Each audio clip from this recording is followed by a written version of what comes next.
எனக்கு என்ன தொழில் தெரியுமோ அதை அப்படியே நான் பண்ணி கொடுப்பேன். ஏன்னா எல்லாருக்கும் வறுமை வாய்ப்புகள்லாம் இருக்கும், இவங்களுக்குலாம் இல்லை, எல்லாம் படிக்க வந்தவங்க. அப்போ அப்பா அம்மா பேக்ரவுண்ட் இருக்குது, சீக்கிரம் தொழில் கற்றுக்கலாம். எனக்கு எதுவுமே கிடையாது. நான் அந்த மாதிரி ஒரு பேக்ரவுண்டில் வந்து எனக்கு வந்ததுனால எல்லாருக்கும் ஹெல்ப் பண்ணுவேன். யார் வந்து எனக்கு சொல்லி கேட்டாலும் உடனே சொல்லி கொடுப்பேன். அந்த மாதிரி என்னோட எண்ணம். எல்லாரும் நல்லா இருக்கணும், அதுதான். இங்கே இப்போ வந்து ஒரு கேட்ரிங் பிஸ்னஸ்னாலே வந்து ஒரு பிரம்மாண்டம் அப்படிங்கிறது மாதிரி ஒரு பெரிய ஒரு விஷயம் வந்திருக்கு அப்படிங்கிறத பார்க்க முடியுது. இதை பற்றி நம்ம ஏற்கனவே வந்து ஒரு நம்ம இன்டர்வியூ பண்ணியிருக்கோம், அதை வந்து டிஸ்கஸ் பண்ணோம். பிரம்மாண்டம்ங்கிற விஷயத்தை நோக்கி தான் எல்லாரும் ஓடிட்டு இருக்கிறாங்க. அது சில நாள வந்து கொடுக்க முடியாமல் இருக்குது. ஆனால் அவங்க நல்ல ஒரு தொழில் முனைவராக இருப்பாங்க, நல்ல அனுபவசாலியாக இருப்பாங்க.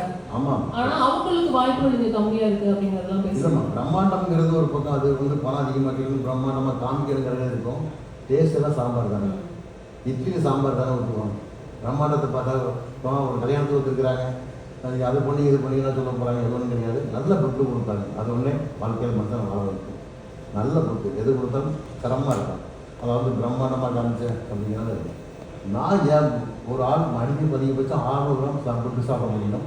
இல்லைன்னா ஒரு இட்லி ஒரு தோசை அந்த மாதிரி எடுத்துகிட்டீங்கன்னா ஒரு ஆள் மனிதன் அதிகபட்சம் 600 கிராம் சாப்பிடுவோம். அதுக்கு தான் சாப்பிட முடியாது. உலகத்திலே போதும்னு சொல்கிற ஒரே பொருள் ஃபுட்டு மட்டும்தான். அது தரமாக கொடுத்தா 600 கிராம் சாப்பிடுவாங்க, இல்லைன்னா 400 கிராம் சாப்பிடுவாங்க. நீங்கள் பேசிட்டு இருக்கும்போது உங்களுக்கு நடந்த அனுபவங்கள்லாம் சொல்லியிருக்கீங்க. நம்மளோட இன்டர்வியூவில் அதெல்லாம் நீங்கள் சொல்லியிருக்கீங்க, எவ்வளோ கஷ்டப்பட்டீங்க, என்ன பண்ணீங்க அப்படிங்கிறதெல்லாம் சொல்லியிருக்கீங்க. அதெல்லாம் வந்து எல்லாத்தையும் தாண்டி